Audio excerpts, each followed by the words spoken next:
habitantes de la localidad de Barrios Unidos.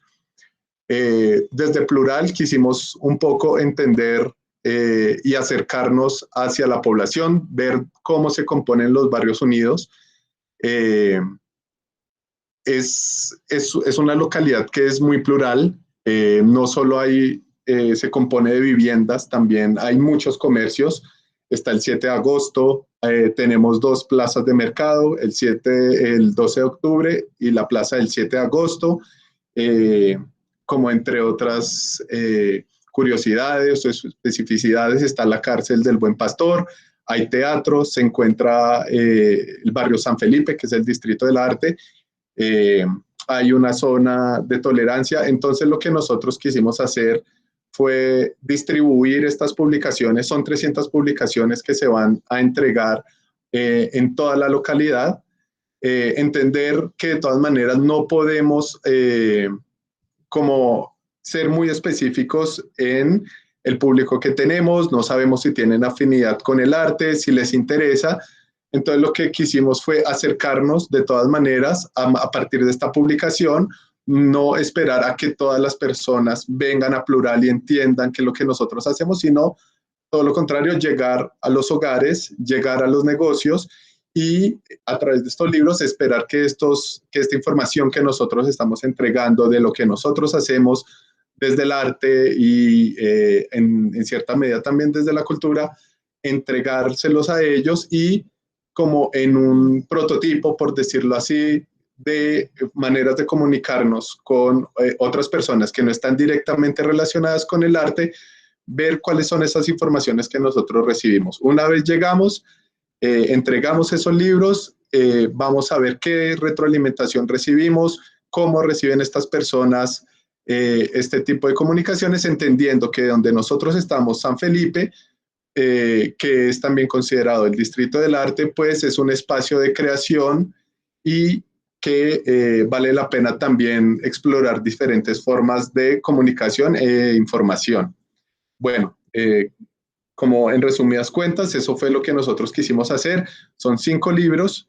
Cada uno de los autores va a tener un espacio de socialización que nos cuente cuál fue su experiencia, qué fue lo que quisieron hacer y qué fue lo que quisieron comunicar. Entonces, bueno, sin más preámbulo, le doy el espacio a William Contreras. Hola William, ¿cómo vas? Y Andrea, que van a estar en una conversación ellos dos. Muchísimas gracias. Gracias, Juan Fernando. Hola, ¿cómo están? ¿Cómo están todos? Hola. Buenas tardes. Hola. A ver, Andrea está. Bueno, antes de darles paso, las personas que están conectadas en computador, si quieren ampliar una de las pantallas, solo tienen que acercarse al cuadro que quieren ampliar y ahí hay como un chinche, un pincito que dice fijar pantalla, ahí lo dan y pueden agrandar la pantalla que quieran. Bueno.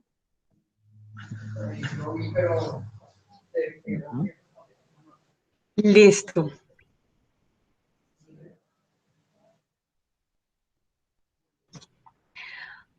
Hola William, ¿cómo estás? Hola Andrea, ¿qué tal? ¿Cómo están?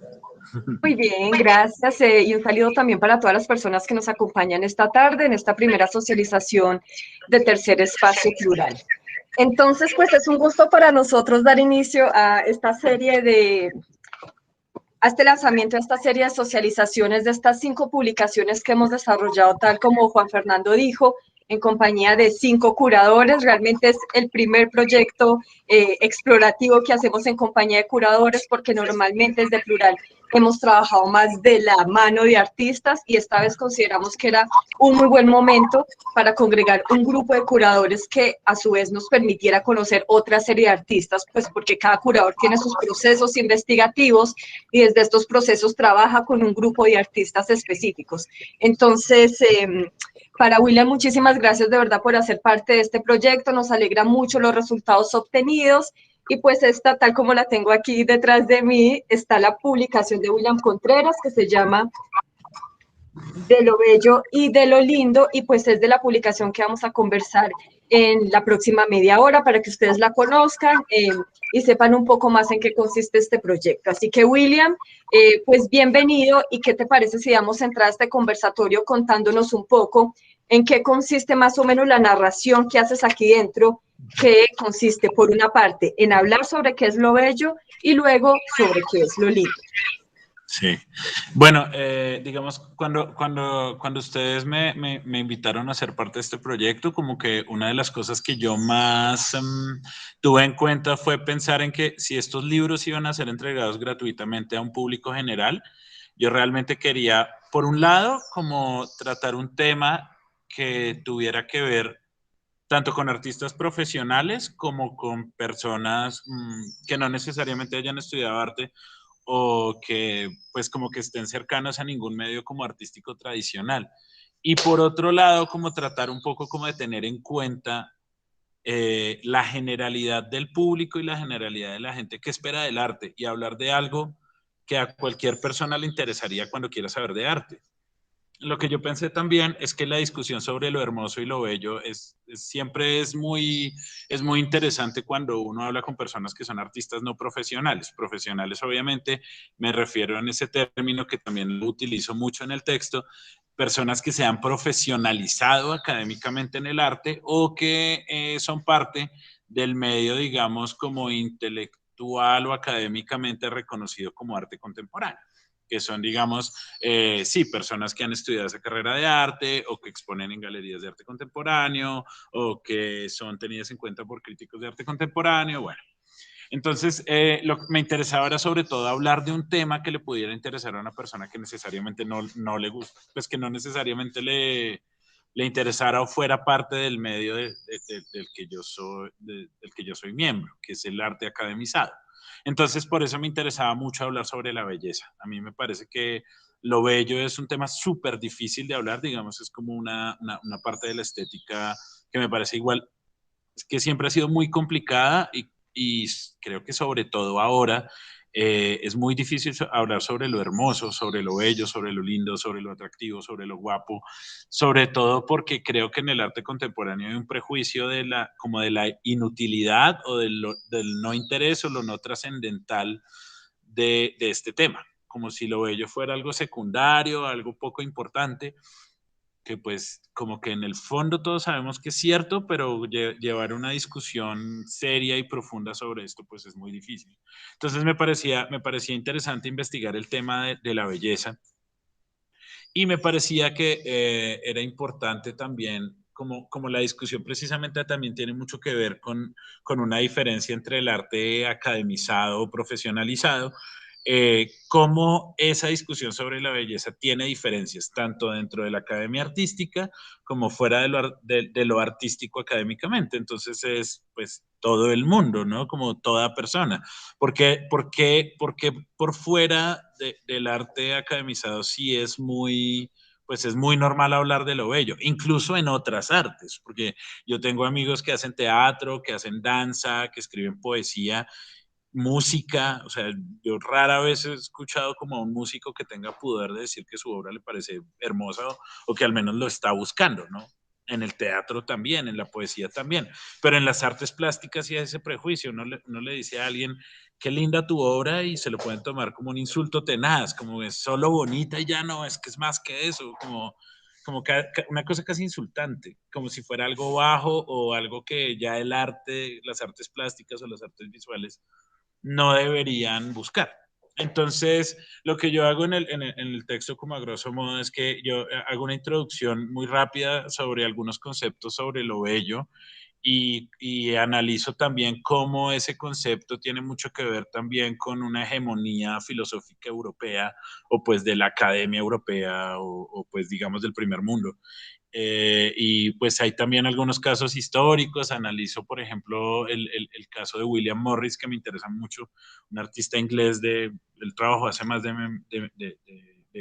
150 años, pero las búsquedas de él tenían, pues digamos como que son muy contemporáneas y él lo que trataba de hacer era tratar de utilizar la belleza y la decoración como digamos, como un punto de unión entre los procesos intelectuales de la academia y los procesos generales, pues del público general. Entonces lo que trataba de hacer es que él se formó como arquitecto y era poeta, pero creó una fábrica que lo que trataba de hacer era exaltar procesos artesanales, haciendo muebles y elementos decorativos, pero con una alta, digamos como con un alto nivel de producción intelectual en sus formas. Eran cosas muy hermosas, pero al mismo tiempo también, digamos, como muy transgresoras y muy contemporáneas para ese tiempo a nivel de arte, y hacerlos en serie. Entonces era algo así, pues era una fábrica de arte. Y que eso igual hoy en día mucha gente lo ha intentado hacer. Está Kai Kai Kiki de Takashi Murakami, Wim Delbois, el artista belga, también tiene procedimientos como de fábrica, como que hace obras en serie. Es como una inquietud que sigue ahora, ¿no? Y que también tiene que ver con que el arte puede estar cercano a todo el mundo, digamos, hacer arte barato y en masa para que la gente pueda, digamos, como obtenerlo. Entonces me interesaba hacer un paneo sobre esa concepción de bello, y también me interesaba, digamos, analizar cómo se puede ver esa concepción también desde un análisis más local y, digamos, desde una perspectiva más afectiva y desde el gusto personal, que también es un tema que es muy difícil, que no lo termino de solucionar en el texto. Me parece que el texto es más bien un comentario y como un abrebocas a una investigación aún más grande, pero sí es un comentario que me parece pues como amplio en ese sentido, y es como que igual también hay un problema difícil cuando uno habla de lo bello, y es que sí tiene que ver con el gusto personal siempre. Como que lo que nos parece bello, me parece bello a mí y tal vez a mucha gente, pero pues digamos como que no es un criterio científico. Y el Pero claro, análisis de la... Ajá, sí, sí, perdón sí, que te cuéntame. interrumpa ahí, pero me parece interesante también, ahorita que hablas de esta concepción de lo bello y recordando que toman muchos referentes desde estos cánones europeos. Sí, no sé si te parece que de pronto en Colombia, respecto a las artes plásticas y visuales, ahorita que dices que en la música, en la poesía, en el teatro, inclusive aquí en Colombia, pues todavía se buscan estas exploraciones de lo bello. No sé qué tanto de pronto todo este surgimiento de la época de la violencia en el arte contemporáneo en Colombia remarcó de pronto esa distancia con lo que se consideraba bello. Y lo segundo es que tal vez de pronto desde estas perspectivas bueno, de gusto personal, pues también influye mucho las formaciones académicas y filosóficas que son finalmente las que han estudiado más este concepto de lo bello. Entonces, ¿qué ves tú ahí respecto a este movimiento de la violencia en Colombia y esa separación con lo bello y también estas formaciones filosóficas de este concepto? Sí, no, pues es un tema, pues me parece que estaría muy interesante hacer un análisis crítico sobre estas concepciones y sobre cómo ese término se ha utilizado peyorativamente en la crítica contemporánea, porque digamos, por ejemplo, esto está desde hace rato, yo leyendo críticas, digamos, a un salón de artistas que se ganó Olga de Amaral como en el 72 con una pieza textil. Había mucho ese problema de considerar que si eso era artesanía, que si era solamente algo lindo, pero no tenía un peso, digamos, conceptual. Y pues bueno, eso fue casi 50 años ya, ¿no? Y aún hoy en día está eso. También siento que, digamos, si hubo ese análisis, tiene que ver también tal vez con lo que tú dices, con un país con necesidades, porque no en todas las escenas pasa, no en todas las escenas contemporáneas. O sea, uno ve la escena noruega, belga, finesa, y es diferente. No me parece que haya las mismas concepciones. Ido particularmente, digamos que es otra discusión, pero que está emparentada, digamos, podría estar también la discusión de las artes aplicadas, y por eso yo ponía también el ejemplo de William Morris,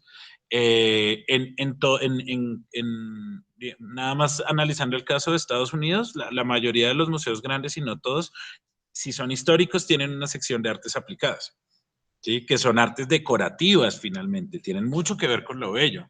O sea, no hay arte decorativa que tienda a lo feo o a lo solamente conceptual, no existe. O sea, está totalmente ligada a estos cánones.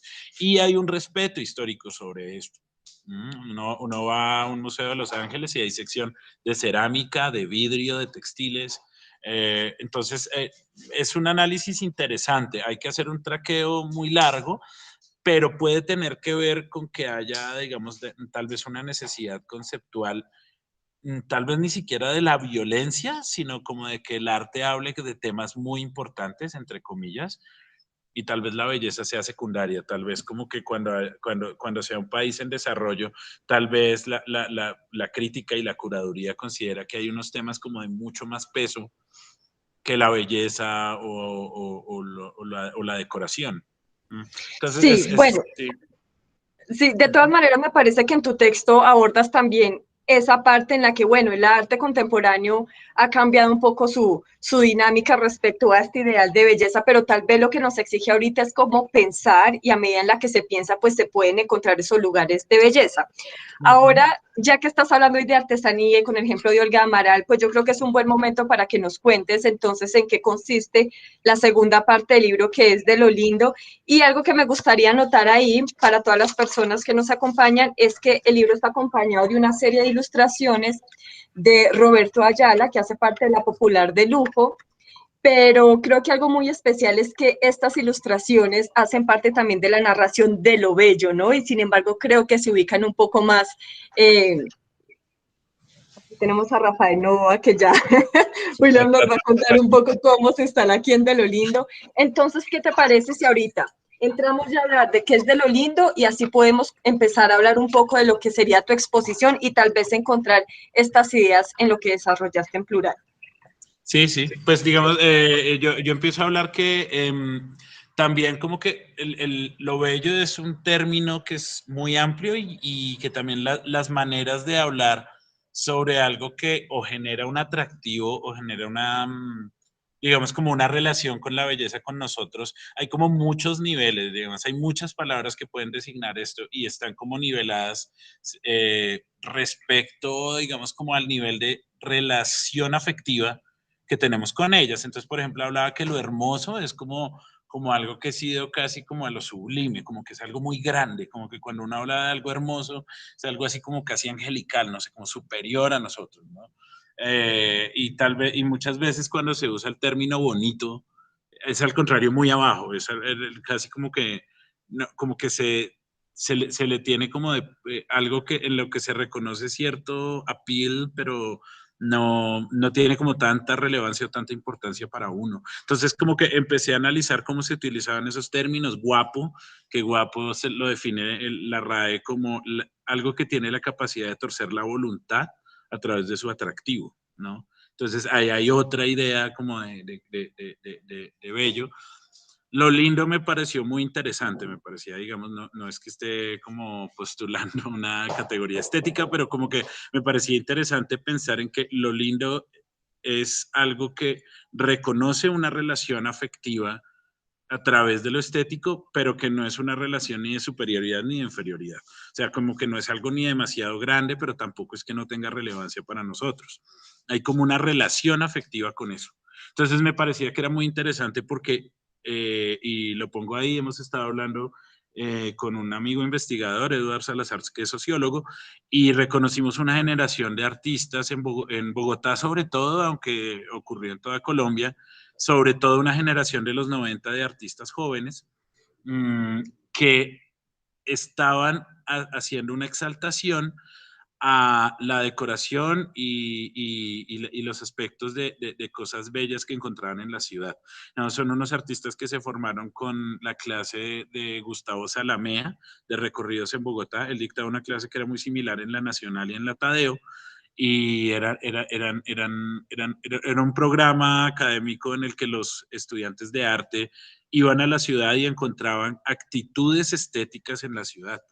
Y eso creo que entre ellas, bueno, también hay otro, digamos, las investigaciones de Jaime Cerón, los proyectos curatoriales que hicieron gente como Aterciopelados, que ellos desde sus principios tenían mucho que ver con la curaduría y con la investigación artística. Andrea también es ceramista, Andrea Echeverry.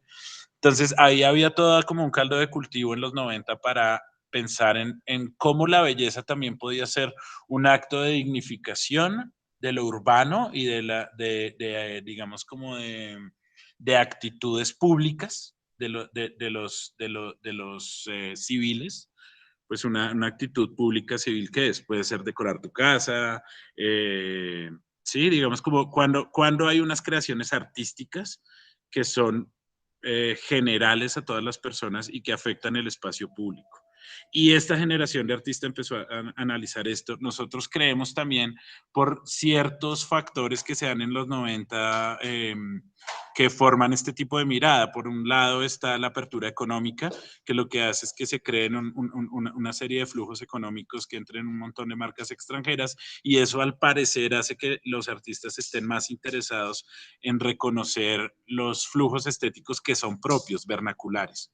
Entonces es la decoración de la Casa Estrato 3, qué hacemos en nuestro parque, la gente cómo se viste acá y no en ningún otro lado, cuál es la estética, digamos, del bus colectivo, en fin.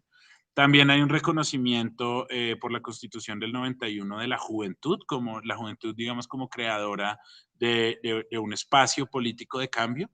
Eso es muy novedoso, se crea Rock al Parque, entonces hay como una agencia de los jóvenes sobre su entorno político. Y creo que esto también hace, digamos, que a esa generación joven le interese como este tipo de temas. Y bueno, en general, digamos, esta generación lo que nos interesaba es cómo estar reconociendo unos flujos de creación que no son necesariamente del espacio del arte contemporáneo, y aún así son arte contemporáneo, porque son expresiones artísticas que se están haciendo en el ahora. Y en esas expresiones, como no son, digamos, no están ni validadas por un crítico de arte, ni están necesariamente en una galería de arte, cuando las personas ven que esas expresiones artísticas en el espacio público son reconocidas por el artista, también se genera un doble juego, porque cuando estos artistas están haciendo obras sobre esto, también están reconociendo el poder creador de las personas,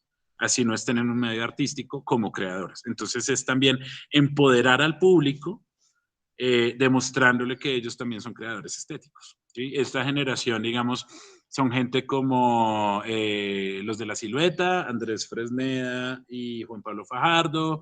Estaba Guadalupe Ruiz, que está en el libro, que no, la invitamos a participar con 2 fotografías que están en el libro. Los mismos Popular de Lujo, que trabajan con Roberto Ayala, que son 3 curadores que han investigado la gráfica popular en Colombia. Está un montón de gente, Alejandro Mancera, Pablo Adarme, Alberto Baraya, muchísima gente.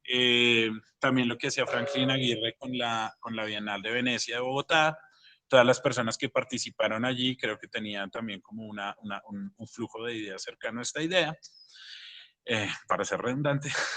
Y bueno, ese era como el punto específico, como que una vez como que yo en el libro analicé ese concepto como de belleza que tenemos, que en gran medida es pues extranjero, de una formación de una academia que se parte del primer mundo. También hay unos flujos locales contemporáneos en el arte actual que están tratando de reconocer esa belleza, no solo contemporánea, sino digamos como local, digamos, como de expresiones decorativas que también se reconocen como artísticas y que están pasando aquí. La mayoría de los artistas que, pues digamos que yo he reconocido, porque además es mi contexto, son bogotanos, pero pues digamos ocurrió en todo el país y son artistas que están trabajando hoy en día, porque eran muy jóvenes en los 90. O sea, son gente que está en sus 40 todavía y que están muy activos. Entonces que yo siento que hay como una investigación todavía por hacer sobre este tipo de operación en el arte colombiano, que es como muy particular. Sí. Bueno, algo que me parece importante mencionar respecto a la participación de Guadalupe Ruiz en la publicación. Bueno, entonces todas las publicaciones tienen la portada, se abre y puedes comenzar a leer lo que ocurre, pero tiene esta solapa inversa, que es lo que denominamos el tercer espacio, pues que es el nombre del proyecto en general, y en todas las solapas inversas de estas publicaciones, pues se dispuso el lugar para que los curadores seleccionaran o comisionaran una obra a los artistas, y en este caso está una de Guadalupe Ruiz, que hace precisamente mención a esto que William nos cuenta sobre las decoraciones o esta forma muy propia de nosotros de configurar nuestros propios espacios. Y algo que me llamó la atención respecto a esa imagen de Guadalupe o toda esa serie que tiene ella, inclusive la postal que también hace parte del libro, si la alcanzan a ver bien, pues es una decoración en un interior con un póster de Tom Cruise, sí, para hablar también de lo lindo, me hace pensar un poco inclusive respecto a la pandemia y toda esta virtualidad, que estos encuentros nos han hecho como presentar nuestra intimidad, nuestros lugares, nuestros interiores y por tanto nuestras formas de configuración de nuestros propios espacios, donde ponemos los objetos, ¿sí? Entonces eso, me gustaría como en algún momento poder conversar esto con Guadalupe, cómo bella eso, sí, que ocurrió ahorita, es casi que en vivo, ¿no? Pero también lo interesante de eso es que con esta regularidad de encuentros virtuales, pues nos hemos dedicado a crear un set dentro de nuestras propias casas para que las cosas se vean bien o dentro de nuestros lugares de trabajo para que las cosas se vean bonitas desde nuestras propias formas de configuración de los espacios. Entonces creo que ahí hay algo muy interesante sobre lo que lograste con el texto y la inclusión de estas imágenes de Guadalupe.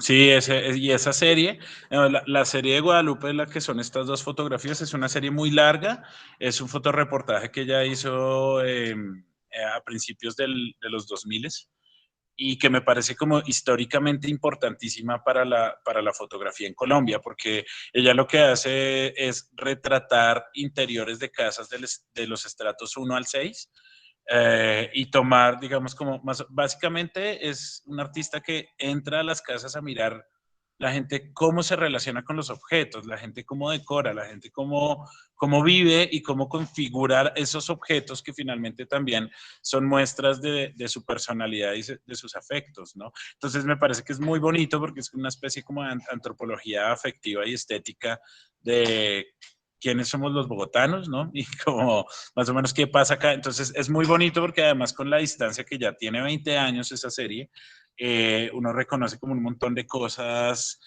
como la porcelanita de la bailarina, como el cuadrito de los melones, como el cubre licuadora, tejido, no sé, como un montón de cosas que son como muy particulares y que, no sé, que configuran ahí una intimidad que es muy bonito cuando un artista llega y lo ve y también reconoce, digamos, como que no tiene esa deferencia como de un etnógrafo, como de simplemente llegar y ver y hacer como un estudio distante, sino tener una relación emotiva esa persona también, digamos, el artista, con lo que se está encontrando, reconocer una belleza en eso.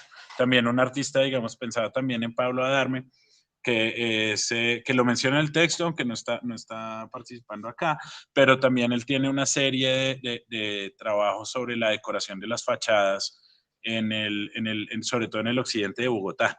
Y como que reconoce unas cosas súper creativas, como que uno como artista contemporáneo, uno ve unas decisiones inteligentísimas, interesantísimas, súper creativas en unas casas que están desafiando la idea de buen gusto, pero sin embargo, claro, uno al tener una formación estética no entiende que ahí hay una creatividad, un arrojo, pues como algo muy interesante plásticamente. Entonces me parece que también esta generación trata como de sacar la idea de buen gusto como de una jaula que se le pone a lo que es o academizado o supuestamente culto o que supuestamente tiene un poder estético que no tiene por qué tenerlo, ¿no? Como que en muchos lugares hay muchas ideas distintas de belleza y vale la pena como mirar ahí qué hay de interesante, ¿no?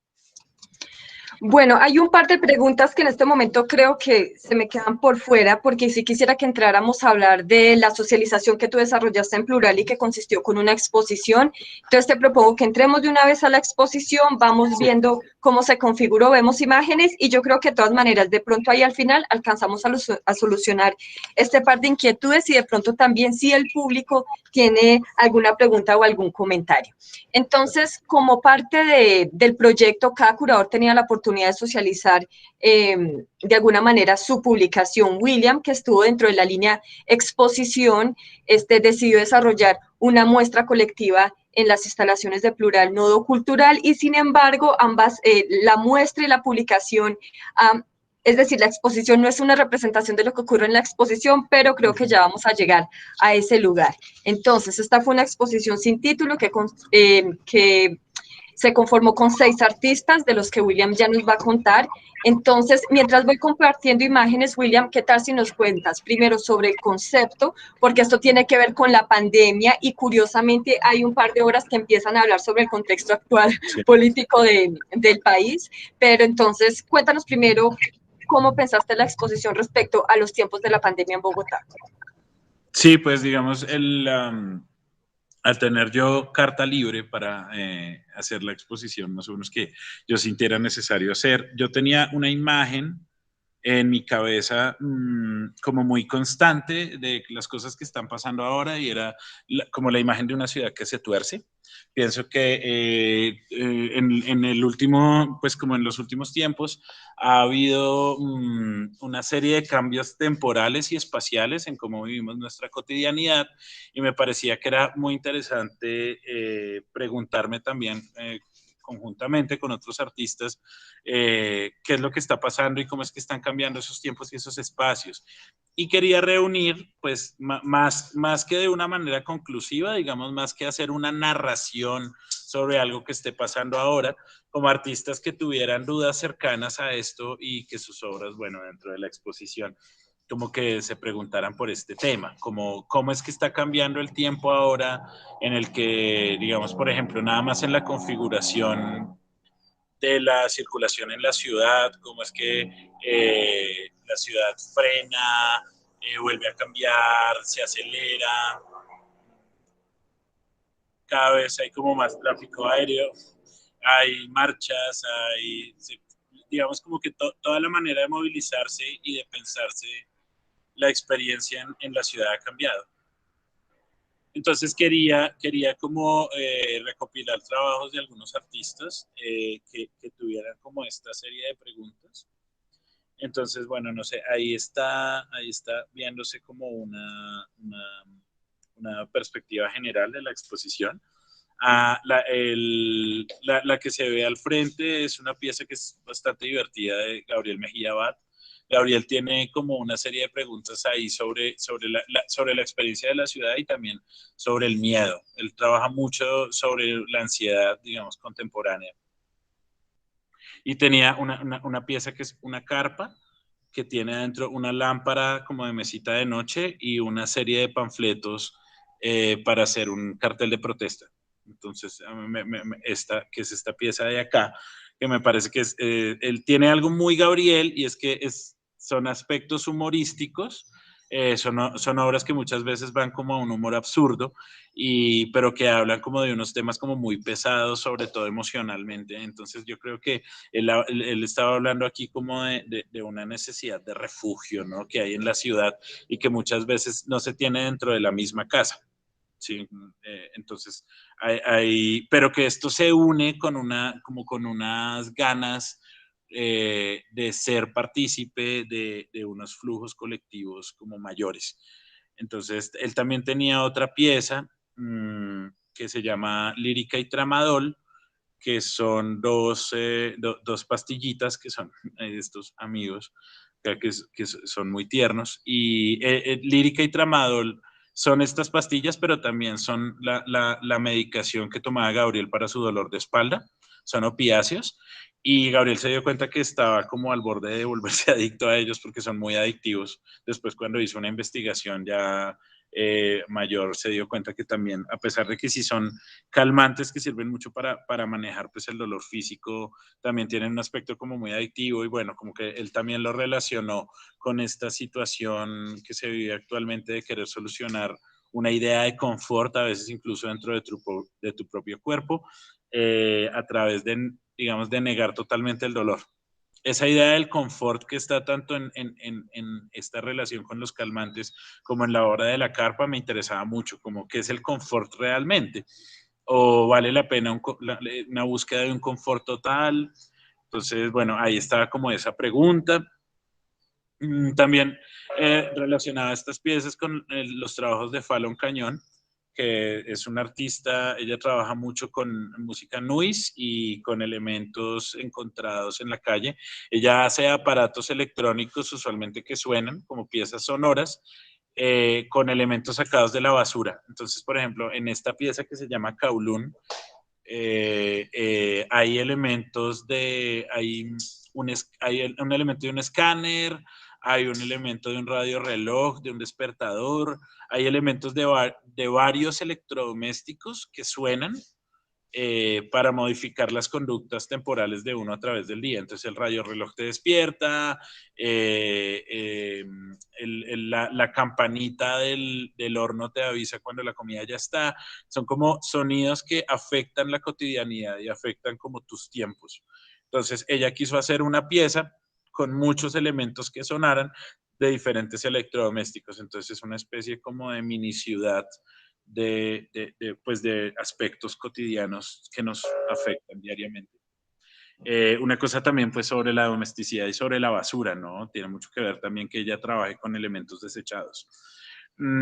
También había una pieza de Felipe Arturo que se llamaba Omisha Antena, que también sobre esta relación como las ciudades y los objetos y las cotidianidades. Me pareció interesante también pensar que no, pues, no toda ciudad es Bogotá, no toda ciudad es una ciudad de montaña y una ciudad enorme de 10 millones de habitantes. Hay ciudades pequeñas, hay ciudades de río, hay pueblos, hay ciudades selváticas, que son en las que Felipe ha estado trabajando por mucho tiempo. Y me parecía chévere como también invitarlo como a que hablara como sobre esa relación de esa ciudad que se tuerce y de cómo él ve eso reflejado en ciudades que tienen otro tipo de cotidianidad y otro tipo de tiempo, ¿no? El tiempo en esas ciudades es sin duda muy distinto al de una ciudad como esta. Entonces, él trabajó sobre todo le interesan mucho, como él tiene formación de arquitecto, métodos de construcción que no son los métodos tradicionales de construcción de edificios en ciudades, digamos, de tierra fría o de edificios enormes. Y él lo que hizo fue esta estructura que simula una antena o como un edificio cayéndose, que está hecho como si fuera cestería, porque está hecho con las fibras plásticas que hacen estas sillas de tierra caliente. Y él, bueno, construye como esta pieza que es muy alta, es como de 5 metros de alto, y que está como uniendo los dos pisos de la exposición. Sobre también como esa relación como de una especie de ciudad blanda que me parece que estaba sugerida en la pieza de Felipe. También está María Leguízamo. María ha trabajado muchísimo el tema de los bordes y de la ruina, de la erosión, de cómo los edificios no son como unas piezas incólumes o como unos objetos eternos, sino son también elementos que se degradan y que tienen procesos finalmente biológicos también, ¿no? De putrefacción, de plagas. Entonces, ella lo que estaba haciendo es que cuando estaba en su maestría de escultura en Tyler, en Filadelfia, ella se dio cuenta que Filadelfia, en un sector de Filadelfia también está como separado, está separada la ciudad con un muro, y que a ella le recordaba el muro que pues separa, que se pretende hacer que separaría a Estados Unidos y a México. Y cuando ella estaba en esa maestría, justo le tocó el ascenso de Trump. Entonces empezó a pensar en el muro y en las separaciones y en cómo a veces las ciudades también están separadas por muros, a veces invisibles.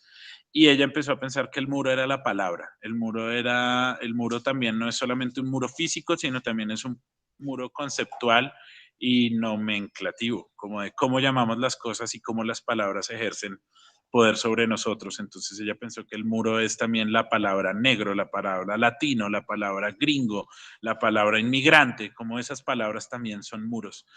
Entonces ella trató de unir el muro y la palabra y hacer como una unión entre el muro físico y el muro verbal. Y lo que hizo fue hablar palabras contra los muros de Filadelfia, pegando la lengua contra paredes de muros de esta ciudad. Entonces, el video es un video que al principio es muy extraño y uno no entiende muy bien qué está pasando, y lo que uno ve son como unas tomas de paredes que se alejan y se acercan, y uno no entiende muy bien al principio. Después uno se da cuenta que es la acción de María, que tiene la cámara en la cabeza, es como una cámara subjetiva, y ella empieza a hablar estas palabras contra los muros, pegando la lengua así contra los muros, como también uniendo el muro, que es la palabra, y el muro de ladrillos, pero también uniendo como una exterioridad del cuerpo y una interioridad, ¿no? Porque la lengua es como una tripa que sale del cuerpo. Entonces era uniendo con su cuerpo interior-exterior, palabra y edificación. También estaba en la exposición Daniel Jiménez, que es un artista que piensa mucho como sobre dinámicas del poder de la imagen, cómo están fluyendo en lo contemporáneo, y también esto como una idea de lujo. Entonces la pieza que estás mostrando ahí, que me interesaba particularmente, que se llama Medallas, esta pieza es muy interesante porque son... de hecho, yo no sé si Daniel lo sacó de ahí, pero esto aparecía en Los Simpson, que había una pandilla que se robaba como los emblemas de los automóviles, y estos eran como medallas de poder, como si te robas un emblema de un BMW, esto te da como superpoder en la pandilla de atracadores, ¿no? Es como un trofeo a la maldad, más que una pilatuna, pues al delito, ¿no? Entonces, a mí me gusta mucho esta pieza, porque también habla de un respeto que uno ve, no solamente como en pandillas de atracadores, sino en muchos estratos de la sociedad, de dignificar el crimen y de permitir el robo plenamente. Pues uno piensa también, Bogotá era dirigido por un estafador que decía que tenía un doctorado y no lo tenía, y nunca pasó nada con eso, como que nuestro sistema político está muy corrupto, y a uno pareciera que hay gente que cree que simplemente tiene que funcionar así. Entonces me parecía que también hay, sobre esta ciudad que se tuerce, me parece que también hay una torsión en los sistemas de legalidad y de orden, ¿no? Los sistemas de orden también se tuercen y tienen como un montón de aristas y lados B ahí que normalmente no vemos a simple vista. Y como para terminar, no hablé de todas las piezas, pero digamos hablé como en la generalidad de las dudas que reconozco estos artistas. Había una pieza que fue la que me inspiró, digamos, a hacer la exposición, que es una pieza histórica, una pintura de Carlo Alberto Buridán, aproximadamente en 1945, que es un artista que nunca expuso en un medio artístico en vida. Él como es de esos artistas que trabajaban en su taller y su familia tiene todo el haber de obra, pero que es un artista que se está investigando ahora y que tiene una producción interesante. Esta pintura particular, que me parece muy bella, que no tiene título, representa la Place Vendôme en París. Y me gusta mucho porque también retrata una París que está en un proceso de cambio muy, muy interesante, como después de la Segunda Guerra, como si se estuviera reactivando económicamente, pero también, digamos, yo creo que el artista estaba representando ahí unas alteridades en la misma ciudad, porque es esta plaza monumental con esta columna enorme, como que habla de ese pasado, digamos, como de ese poder francés, pero también está totalmente poblada de automóviles, ¿no? Entonces, me gustaba que siento que el artista estaba haciendo un énfasis en eso, como en París, porque él vivió mucho tiempo allá, aunque terminó sus días en Ecuador, como en París estaban estos, digamos, como París estaba acogiendo estos flujos contemporáneos, pero también como con un pie en el pasado. Entonces me parecía que también hablaba como de esta ciudad de cambio, como esta ciudad que está cambiando y que hasta ahora se estaba entendiendo, digamos, cómo iba a acoger todos esos cambios. Entonces, de esa ciudad cambiante, de esa ciudad que son como muchas ciudades al tiempo, como que me parecía que era interesante también pensar cómo nosotros ahora también estamos como con diferentes temporalidades traslapadas y estamos viendo a ver cómo nos enfrentamos a esto y como a la expectativa de cómo nuestra cotidianidad va a cambiar. Entonces, bueno, como a grandes rasgos, esa fue la exposición. William, muchísimas gracias.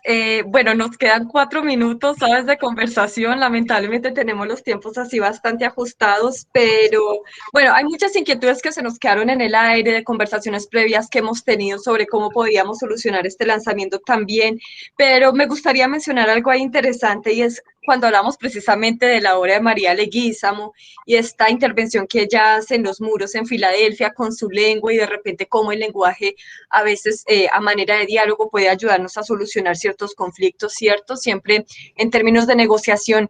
Pensé también cómo la lengua funciona de alguna manera en establecer o solucionar límites, ¿no? Del mismo vocabulario que hemos creado y así de repente se me ocurrió pensar en tu texto otra vez como lo que es bello, que eso marca un límite con lo que es lindo y un límite a su vez con lo que es atractivo y con lo que es guapo. Entonces es interesante también cómo nosotros a través del mismo lenguaje estamos creando fronteras entre los términos, ¿no?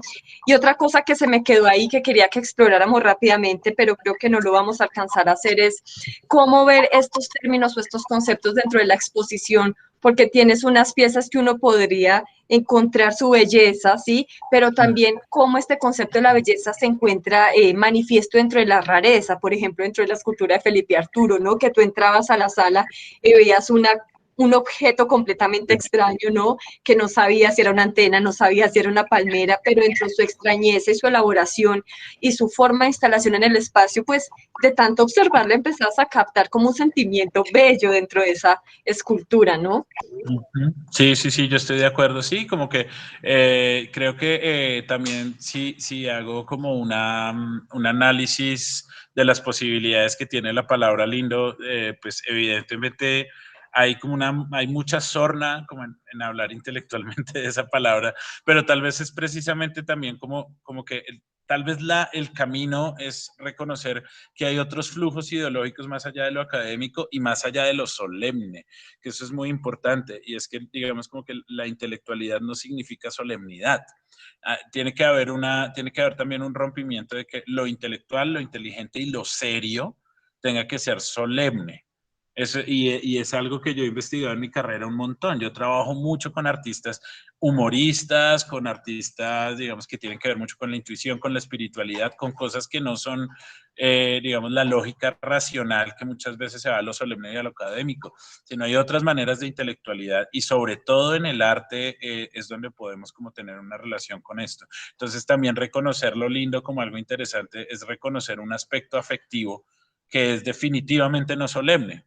¿Sí? Y ahí hay una partición que siento que es necesaria que tengamos, porque yo siento que hay una equivocación también en la investigación del arte actual y es que si no hay solemnidad, que es como ponerse serio, si no hay eso, entonces es como que no es lo suficientemente serio, ¿sí?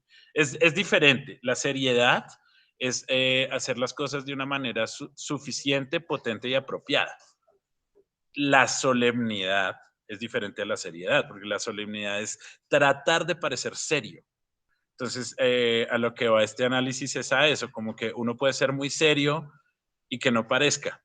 Y también es como una posibilidad muy válida y que además el arte contemporáneo lo hace constantemente, pero si lo hacen los artistas, el curador también puede intentar hacerlo, ¿no? Se necesita mucha seriedad intelectual para poder hacerlo, pero me parece que o sea, si abordamos ese camino, por ejemplo, podemos solventar este tipo de problemas en el que elementos como lo bello, como lo afectivo, como digamos, como lo paranormal, lo metafísico, un montón de temas que son como muy interesantes en la actualidad, el curador los puede, digamos, como analizar como de una manera más apropiada.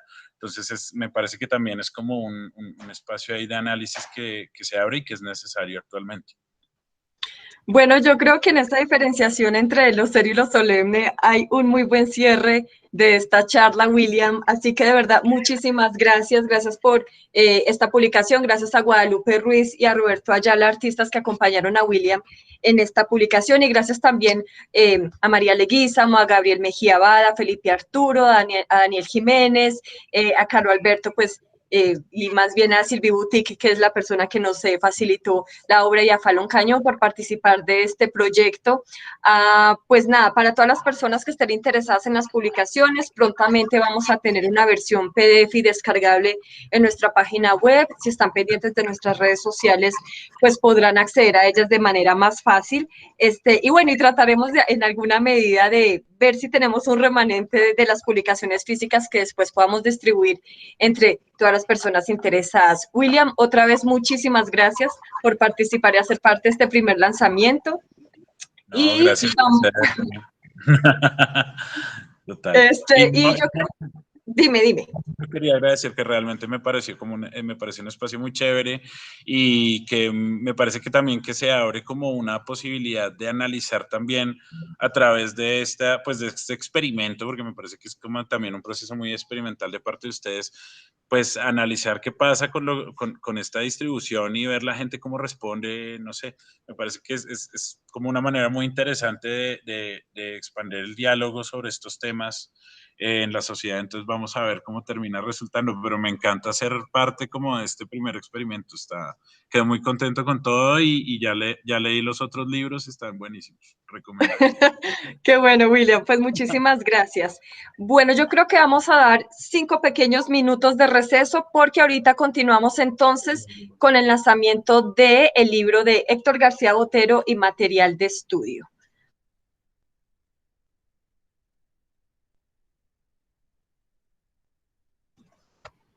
Entonces, para todas las personas interesadas, yo creo que a las 6:07, 6:08 vamos a dar inicio a la conversación con Héctor García Botero y material de estudio y el taller de suturas para todas las personas que adquirieron su kit. Entonces, ahí vamos a seguir conectados. Gracias.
Bueno, eso, gracias, André. Alejandro, ay, ya lo aceptaste. Bueno, hola, de nuevo, gracias a todos a los que siguen conectados. Vamos a continuar con las socializaciones de Tercer Espacio Plural. Nos acompaña Héctor García Botero, que fue el autor de este libro, Curaduría, una práctica transdisciplinar. A Héctor le pedimos que nos expandiera toda la parte de transdisciplinariedad en la práctica artística desde una perspectiva, desde la curaduría, ¿sí? Héctor es antropólogo, curador de arqueología y etnografía del Museo del Oro, y junto con ellos está material de estudio. Material de estudio fueron Laura y Lorena, quienes estuvieron apoyando desde la acción y desde una perspectiva artística la publicación, ¿sí? Entonces, para esta socialización también hicimos, o fue creación de material de estudio, un kit de sutura, que acá tengo, que nos hicieron llegar, que son unos retazos de cuero que conseguimos o que material de estudio consiguió en algunas talabarterías y zapaterías de la localidad, y como en una forma de una obra colectiva vamos a estar hablando un poco de lo que significa, o sea, lo que es el acto de reparar. Entonces, como que vamos a estar charlando y vamos a estar haciendo suturas donde nos van a acompañar y nos van a dirigir tanto Héctor García Botero y en material de estudio. Entonces, pues nada, sin más preámbulos, Héctor, material, muchísimas gracias por acompañarnos y muchísimas gracias por el trabajo que hicieron. El libro es maravilloso, es buenísimo. Las personas que vayan a tener acceso, pues nos gustaría también saber qué piensan. Y pues nada, adelante. Bueno, buenas tardes a todos. ¿Me están oyendo? Sí, bien.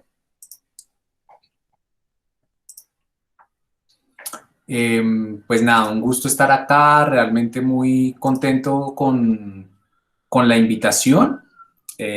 Ahí ya estoy transmitiendo la presentación. Héctor, perdón, yo doy una instrucción. Las personas, o sea, Héctor está compartiéndonos una presentación. Las personas que estén en computador y quieran ver un poco más amplio la pantalla de Héctor, pueden dirigirse a la pestaña que él tiene y ahí en ese pincito o en el chinche dice fijar pantalla. Cuando la fijan, se les va a expandir en la pantalla. Ya, qué pena.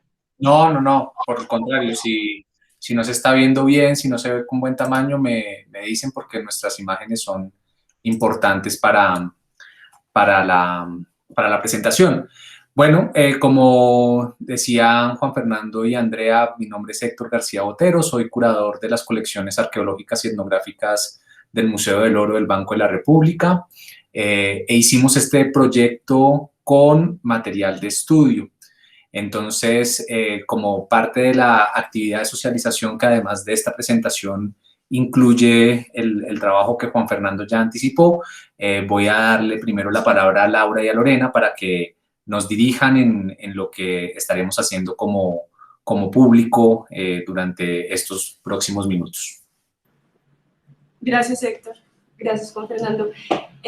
Bueno, gracias a todos por estar aquí. Las personas que recibieron el estuche de suturas, entonces, pues nada, la idea es que vayamos construyendo esta obra colectiva mientras va transcurriendo la charla, en la que cada persona hace su propia cicatriz en los fragmentos de cuero. Después, los que quieran aportar a la colección estas suturas, pues las vamos a recoger en su casa y vamos a ir creando pues este archivo de cicatrices comunes. Para los que no recibieron el estuche y quieran participar, nos pueden escribir y pues con gusto les hacemos llegar un estuche a su casa.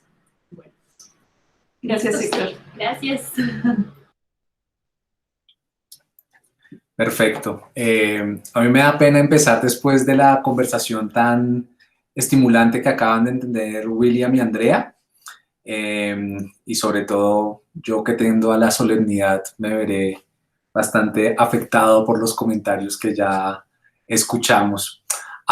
De todas formas, antes de empezar, por supuesto, un agradecimiento a Plural, a Juan y a Andrea por la invitación, y un breve momento de reflexión sobre la importancia de estos espacios en el contexto y en la coyuntura en la que estamos. Sin duda, estos espacios no son los espacios en los cuales vamos a transformar el mundo, pero que se sepa que nuestro corazón y nuestro pensamiento está con las movilizaciones y con las reclamaciones de muchos colectivos, de muchos sectores, y en algunos de ellos nosotros participamos directamente. Y bueno, este espacio, más que una negación de esa coyuntura, es una oportunidad para pensar de otros modos en esa realidad. La presentación y la actividad en realidad tiene un título mucho más bello del que resultó en la publicación, lo cual es una lástima, pero se le debe justamente a la creatividad y la inspiración de Lorena y de Laura. Entonces, suturas comunes, curaduría, cuidado y reparación. Tengo muchas imágenes que espero que hagan de esto un espacio más tranquilo para todos. Básicamente, la idea que había en el escrito y en la actividad que propusimos fue articular dos experiencias y dos discusiones que Juan Fernando y Andrea propusieron sobre la curaduría como práctica transdisciplinar, y una experiencia concreta que tuve yo como curador en el Museo del Oro con una exposición temporal que inauguramos en 2018 y que se llamaba Esto tiene arreglo, cómo y por qué reparamos las cosas. Esta es una imagen del diseño gráfico de la exposición que hizo Tangrama, un estudio de diseño gráfico que seguro muchos de ustedes conocen. Y lo que ven allí en la imagen es muy interesante porque justamente la intervención que había en la presentación inicial de la exposición era con esa cinta de enmascarar, un elemento completamente cercano a nuestra cotidianidad, con el que muchas veces arreglamos muchas cosas para las cuales no estamos completamente capacitados, pero que de todas formas nos animamos a reparar. Y la idea de la exposición surgía de la presencia en nuestra colección, en la colección del Museo del Oro, de algunos indicadores, indicios, observaciones de otros investigadores, tanto restauradores como antropólogos y arqueólogos, de evidencias antiguas de objetos reparados. Ahorita veremos en particular ejemplos de la orfebrería prehispánica de nuestro país, de la metalurgia antigua de nuestro país. Y a lo largo de la reflexión de la exposición, surgió una primera pregunta que consistía en qué es exactamente algo que está dañado. ¿Cuándo decimos que algo está dañado? Y de entrada parecía una pregunta un tanto ingenua y más como retórica, pero a medida que le dábamos vueltas con el equipo y como aproximándonos desde distintos lugares a la inquietud, nos dábamos cuenta de que se agotaba muy rápido la respuesta. Casi siempre se trataba de una respuesta que hacía énfasis en la utilidad o en la función original de un objeto o de un artefacto. Entonces decimos que algo está dañado cuando ya no sirve para lo que fue hecho o cuando sirve de manera defectuosa.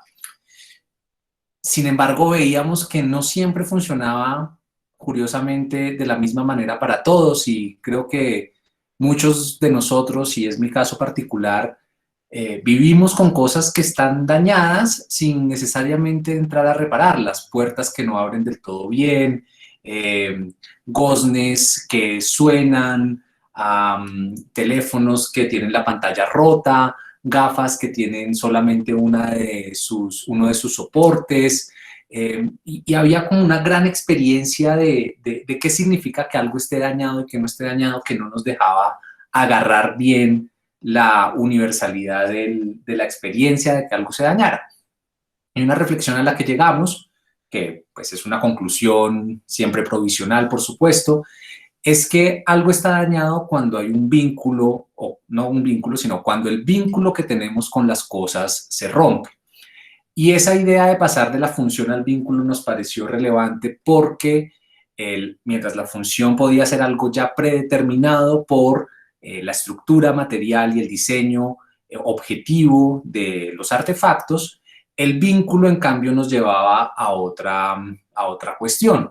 Y es así como en efecto podemos tener un teléfono cuya pantalla esté dañada, pero que su vinculación con nosotros sigue siendo funcional. Podemos también tener un artefacto roto como este que vemos acá, pero que ahora nos vinculamos con él como evidencia del pasado y como patrimonio arqueológico, y eso genera que el objeto realmente no está dañado, a pesar de que ya no nos recuerda de ninguna manera el objeto del cual hacía parte.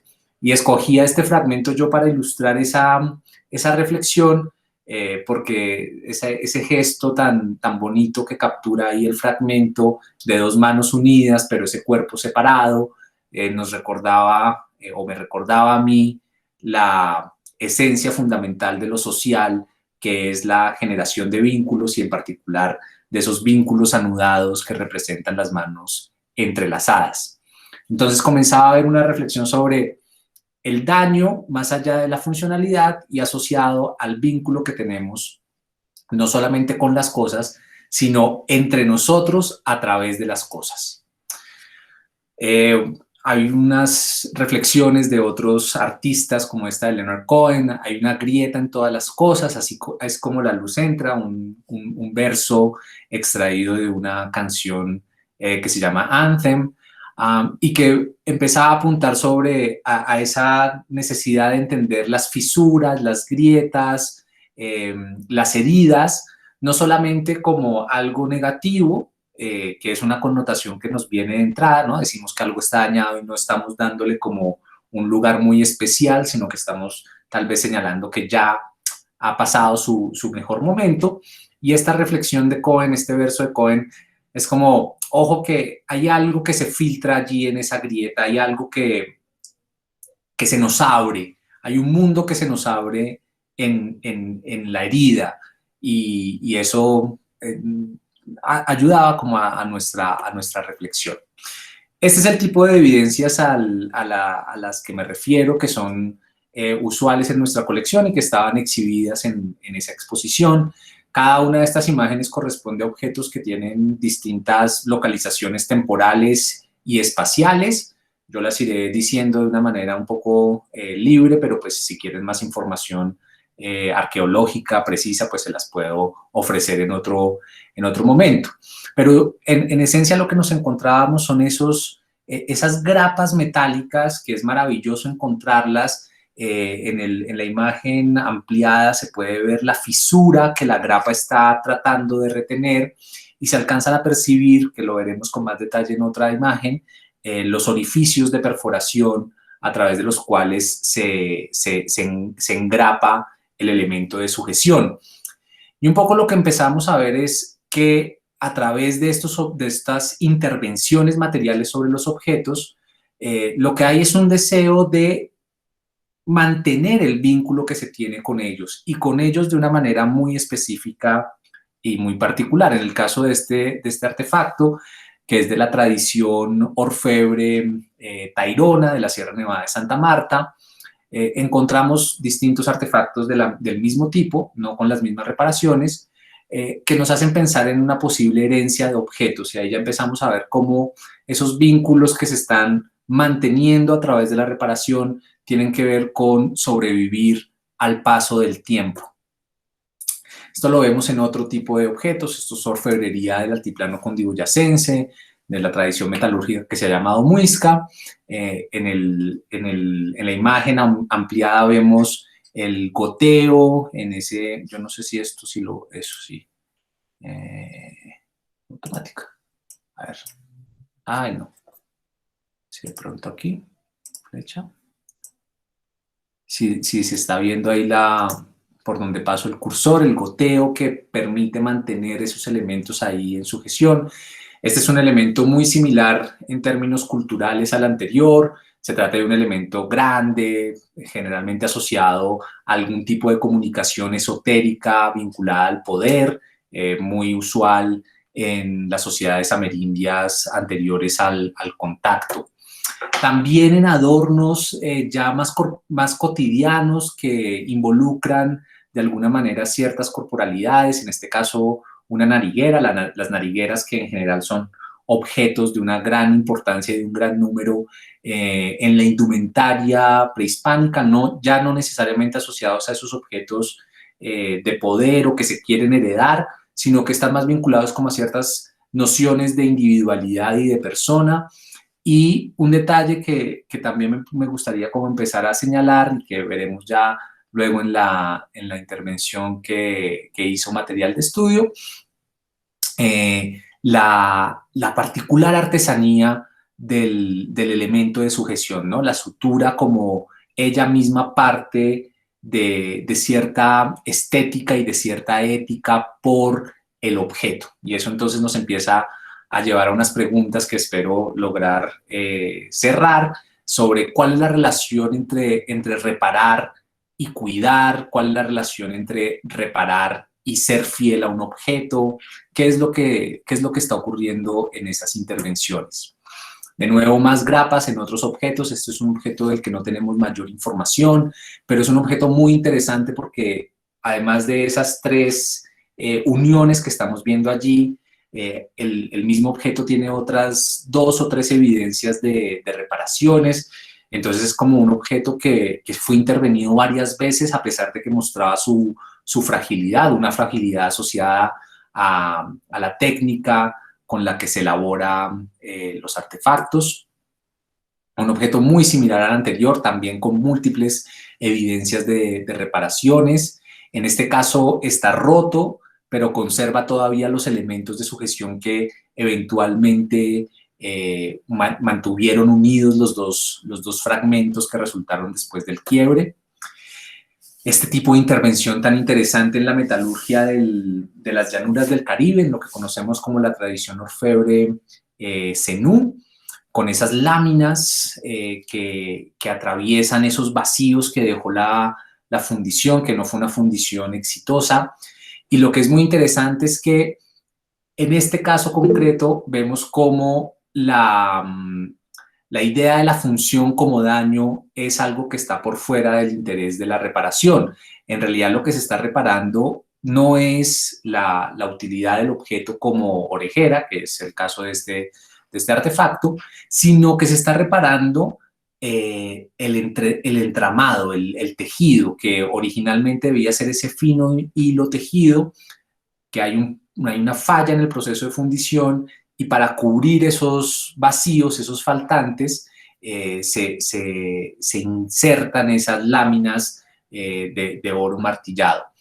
Los investigadores que trabajaron particularmente sobre estos objetos, lo que mostraban era que se trataba de una reparación que quería restaurar el efecto visual que a contraluz tienen estas orejeras cuando la luz atraviesa el entramado.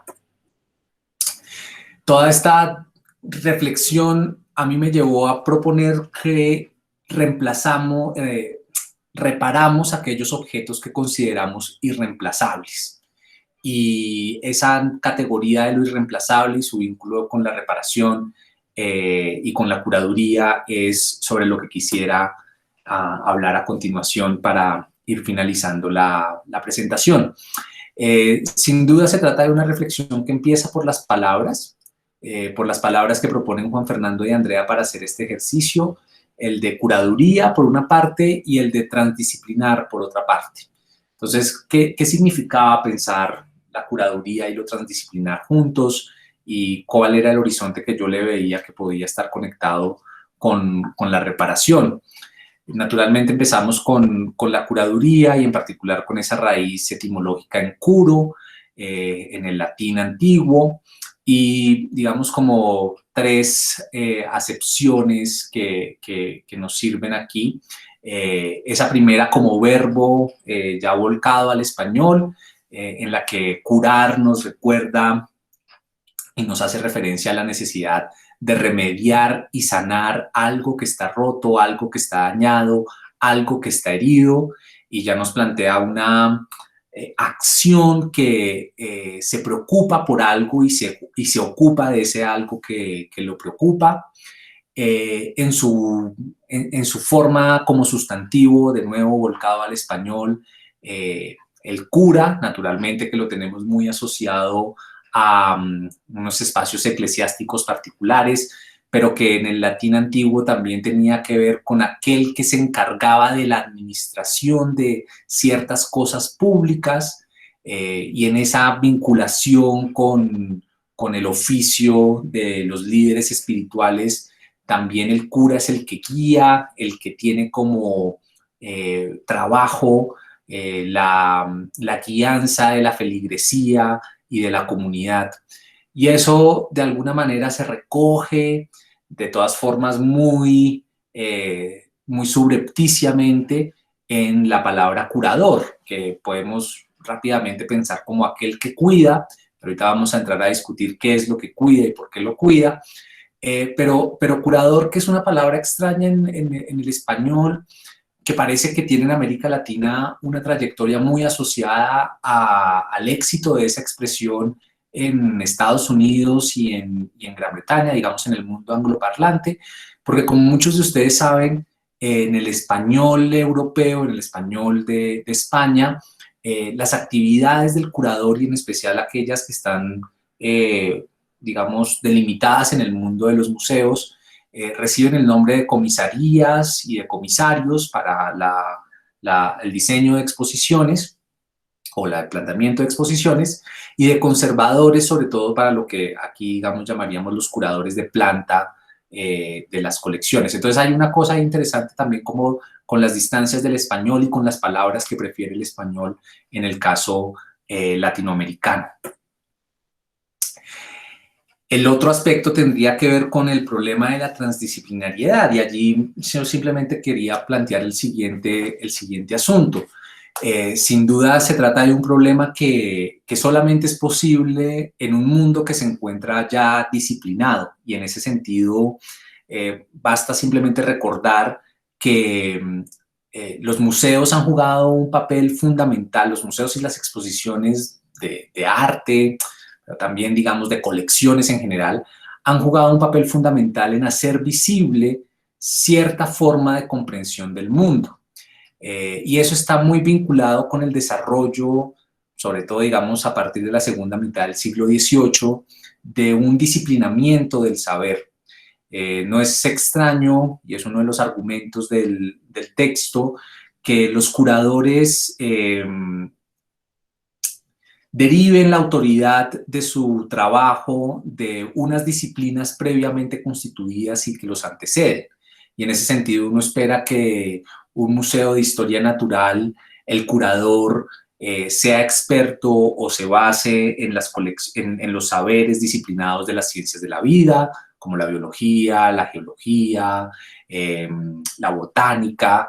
Si se trata de objetos que clasificaríamos en primer lugar como de artistas, esperamos que sean curadores que estén relacionados con la historia del arte, con la crítica de arte. Si se trata de artefactos históricos, ahí empiezan a aparecer las ciencias humanas con sus propias divisiones como la historia, la arqueología, la antropología. Y entonces ha habido ahí en el desarrollo de los museos también un proceso de disciplinamiento, que es no solamente unas formas particulares de ver el mundo, sino también unas formas específicas de hacer visible ese mundo. Y los museos, de alguna manera, lo que han contribuido a hacer es a naturalizar esa forma de ver el mundo, ¿no? Y se nos hace perfectamente normal y natural ir a un museo que llamaríamos enciclopédico y ver, por un lado, las colecciones de ciencias naturales, las colecciones de ciencias históricas, de ciencias humanas, y se nos facilita, digamos, de alguna manera la comprensión de ese mundo que las disciplinas autorizan a ver de ciertas maneras.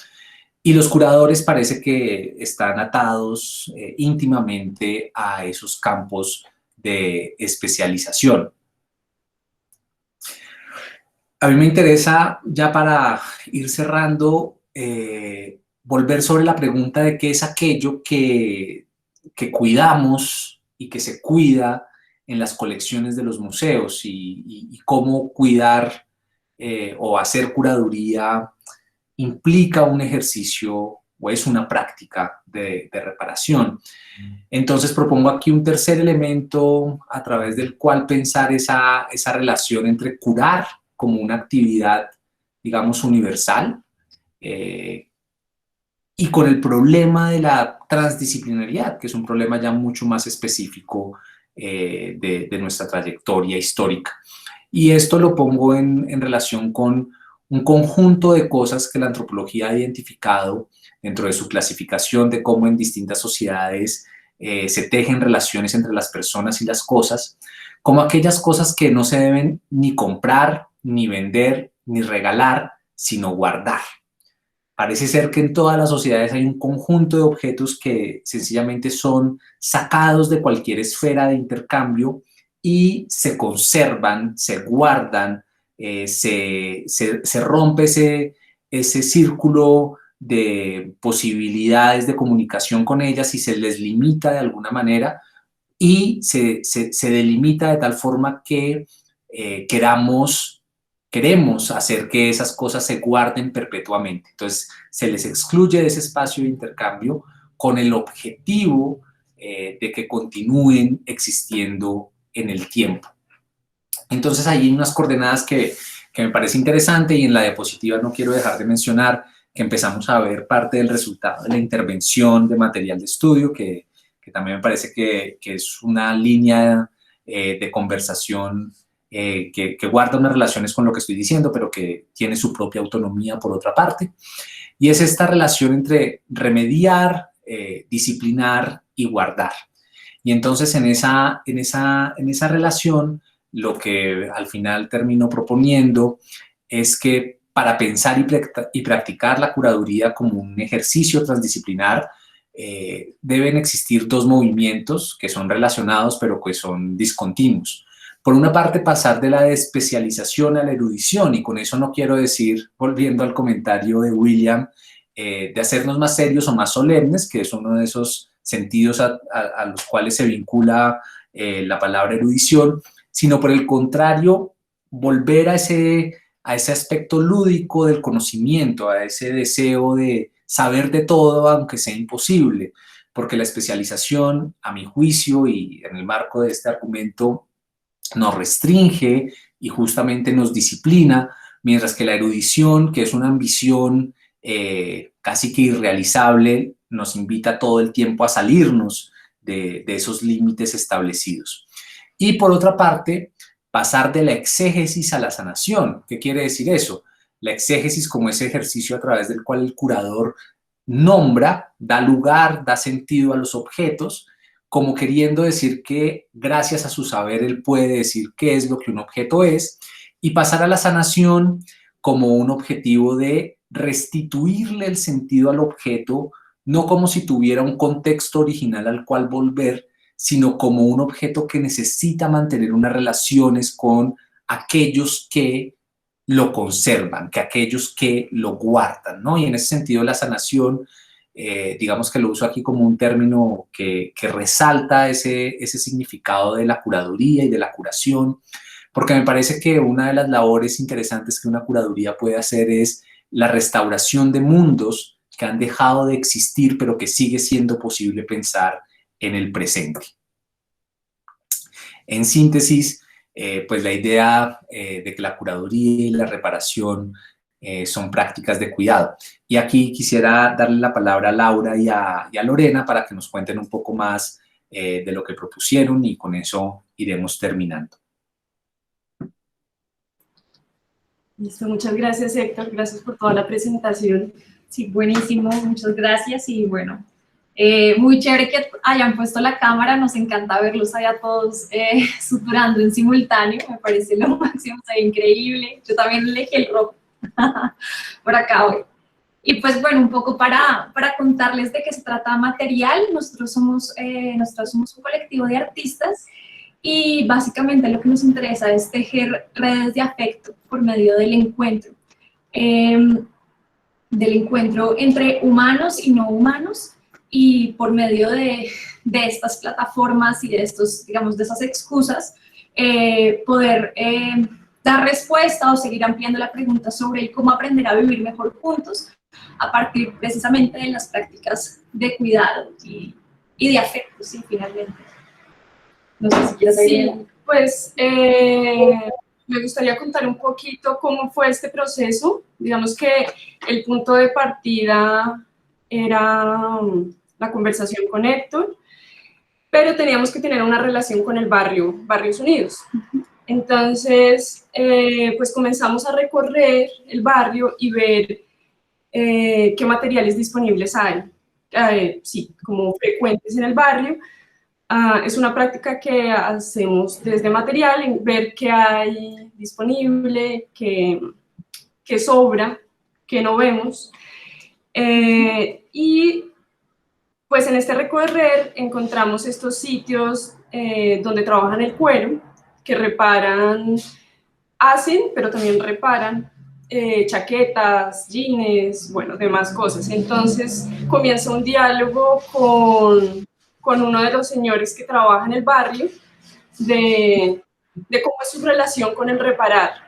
Entonces él nos comparte varias maneras en que él repara prendas, y en este conversar, porque además pues era un paisa súper querido que nos invitó a tinto y todo, pues también ahí se empiezan a crear redes de afecto, ¿no? Cómo vincularse al otro, y más ahora en la pandemia en que estamos hemos ido perdiendo el vínculo con las personas. Entonces, pues en este compartir de saberes y de cómo cada uno hace las cosas, pues vimos que siempre habían como pedazos de cuero que les quedaban de sus trabajos. Ellos usan todos esos pedazos, todo sirve, pero entonces partimos de ese elemento, como algo que sobra, pero que aún tiene vida. Y un poco como contaba Héctor, es este vínculo que nos recuerda un poco de dónde viene. Y pues esto viene de un animal, o sea, sí, es piel. Entonces, pues ahí hay una relación entre la piel animal y pues nosotros también como animales que guardamos memorias en el cuerpo. Y esas memorias, pues, un poco son como esos signos de restauración, pero también esos signos de que queremos no olvidar, que historias están ahí latentes, porque no se pueden ignorar, ya quedaron como una marca permanente.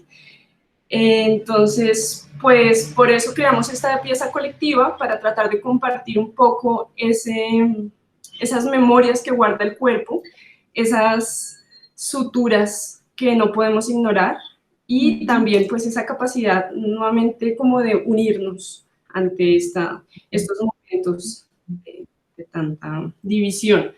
Entonces, sí, pues esa sería nuestra intervención. Si hay un ratico como para que podamos compartir experiencias, como el que quiera contar. Sería buenísimo. Como que el que quiera contar de sus cicatrices, de sus queloides, de esas marcas que uno, pues ahí están, nos acompañan, pues sería pues muy enriquecedor. Sí, aparte porque nos dimos cuenta que también como que algo que era como de este ejercicio como tan sencillo al ver como lo que hacían otros, es que cada quien tiene una forma tan diferente de resolverlo, empezando porque pues ya no, o sea, no es usual como saber tejer, es como una habilidad bien como, no sé, como que son tradiciones que se han dejado de lado poco a poco. Entonces nos interesaba ver cómo cada uno resolvía, y se iban evidenciando, pues sí, como que tanto afán tenía, o que tanto hilo, que tanta paciencia, que tanto todo. Entonces, pues buenísimo, sí nos pueden también compartir qué pensaron, qué pensamientos se les vinieron al abordar, pues como los retazos de cuero. Ay, yo quiero sumar ahí una cosita, es precisamente lo que dice Lorena de esas habilidades que hemos perdido, como de reparar las cosas, de esa transdisciplinaridad que habla Héctor, de cómo resolver las cosas, así no sea experto, cómo encuentro las herramientas. Era muy habitual arreglar la ropa, volverla a teñir, tener un estuche de suturas en casa. Yo no sé si hoy en día tengan, un poco por eso enviamos este paquete de hilos para que lo tengan, para cuando se les dañe algo, lo piensen 2 veces antes de botarla, ¿sí? Como lo puedo reparar y puede durar más tiempo porque pues son objetos que guardan afecto y va más allá del consumo, va a estar relacionado al vínculo y al afecto. Así es. Así que bueno, le cedemos la palabra. Muchas gracias. Bueno, no sé si alguien de pronto de las personas que están suturando o no necesariamente las personas que nos han venido acompañando desde las 5, les agradecemos mucho en verdad hacer parte como de esta socialización. Mientras antes si alguien se anima, yo quisiera decir, pues normalmente nosotros como desde organizando tratamos de tener preguntas preparadas, pero pues yo quedé completamente sorprendido por todo, sí, o sea, todo lo que recibí de parte de Héctor y de material de estudios, conocimiento nuevo que es digerir. Estoy en verdad fascinado con la actividad y cómo este proceso también está como muy en sintonía con lo que nosotros quisimos hacer y la naturaleza de plural, ¿sí? Para no aburrirlos, lo voy a hacer rápido. Nosotros en plural hacemos tomamos una línea curatorial año a año.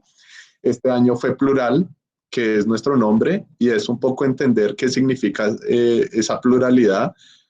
Y gran parte de eso y que lo que nosotros hacemos es pensar el arte no solo en esta parte ortodoxa que nosotros conocemos, sino hasta dónde nos puede llegar, qué otras disciplinas culturales, sociales, creativas nos puede estar ayudando a nosotros pensarnos y cuestionarnos más allá. Y pues bueno, en estos momentos, si ven en estos proyectos, por ejemplo, si unimos lo de William, si unimos lo de Héctor, material de estudio, Roberto Ayala, son un montón de personas que estuvieron directa e indirectamente, las personas que hacen chaquetas. Y Héctor, pues yo creo que en esta pluralidad y en esta colectividad y en estos espacios que a pesar que lo estamos haciendo digital, siento que hay un lazo que nos está uniendo aquí. Yo creo que eso es muy político, ¿sí? Y se va hablando y se explica solo. Entonces, pues nada, en verdad que es algo muy bonito. Bueno, yo quisiera complementar ahí un poco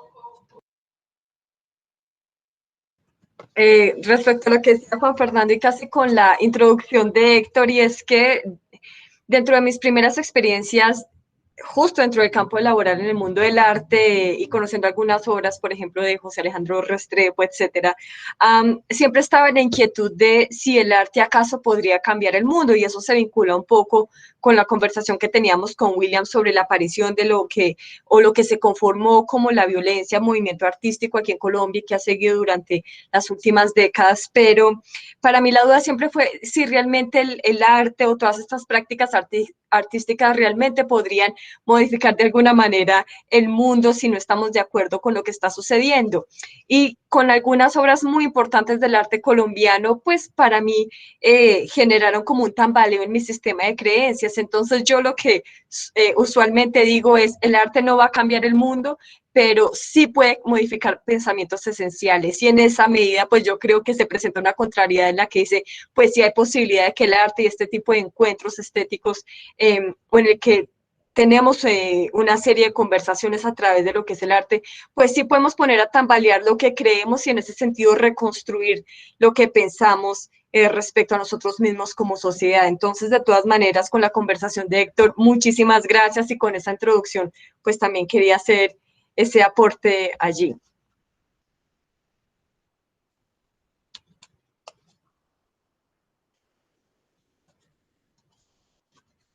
Bueno, las personas que quieran participar, adelante, o si no, pues seguimos en nuestro ritual. Tenemos tiempo. ¿Sí? Bueno, o si alguien quiere compartir cómo van sus suturas, yo estoy, porque el material de estudio nos ha Dale. enviado unas fotos Ven, bellísimas. discúlpame, André, que Alejandra quiere participar. Dale, Alejandra, activa tu micrófono.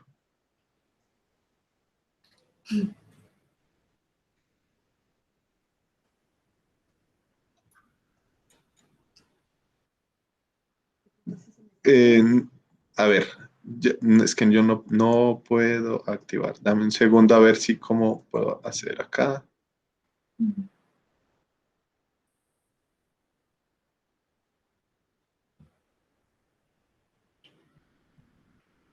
Ni idea. Creo que te toca a ti, Alejandra, si pones en tu imagen y después activar el micrófono, porque desde acá no me deja.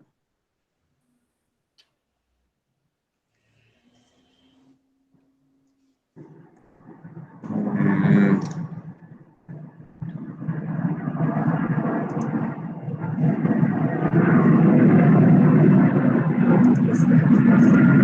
sí. Creo que ya.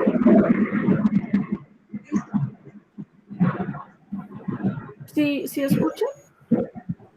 ¿Tú tienes? Súper. Hola chicas, Sí, hola Lau, hola Lore, ¿cómo están? Pues no, nada, para comenzar, pues es un gusto como estar acá. La verdad me parece como un espacio muy chévere y pertinente, además. Y yo ahorita estaba pensando, en medio de todo lo que ustedes estaban comentando, teniendo en cuenta como la situación actual, pues que no solo la cuestión de la sutura, y yo lo estaba pensando ahorita un poco desde el lado como quirúrgico, de lo que implica como el cuero y la piel, sino como el hecho de crear como el momento de tal manera que se preste para la reflexión, ¿no? Pues porque si justamente, digamos, pues estaban ustedes hablando sobre la propiedad del arte para cambiar el mundo. Creo que, digamos, este tipo de oficios que son un poco como la talabartería y el tejido, se prestan bastante para que haya un momento de reflexión, porque es muy de uno a uno. Entonces, siento que ahí surgen muchos como ideas y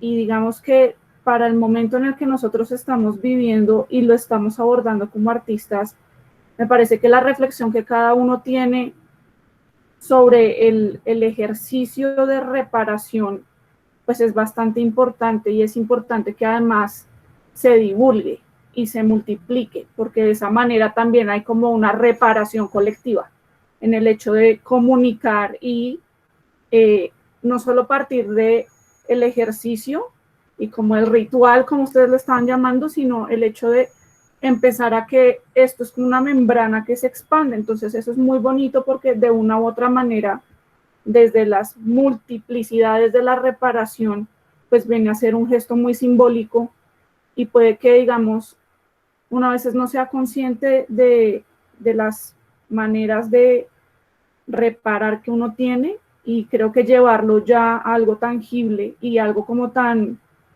no sé, orgánico como es la piel, pues dice un montón de cosas. Entonces pues me parece pues muy chévere y muy bonito poderlo compartir, y cada uno desde su experiencia, no solo a nivel formal, sino ya como un poco más como mental y emocional. Entonces pues chévere, me gusta. Dale, Alejandra, gracias.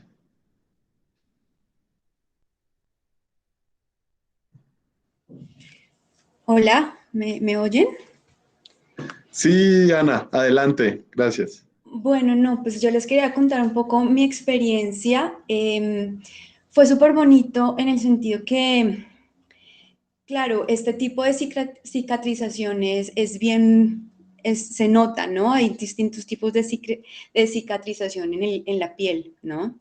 Entonces yo tengo una cicatriz de una diálisis que tuve hace muchísimos años.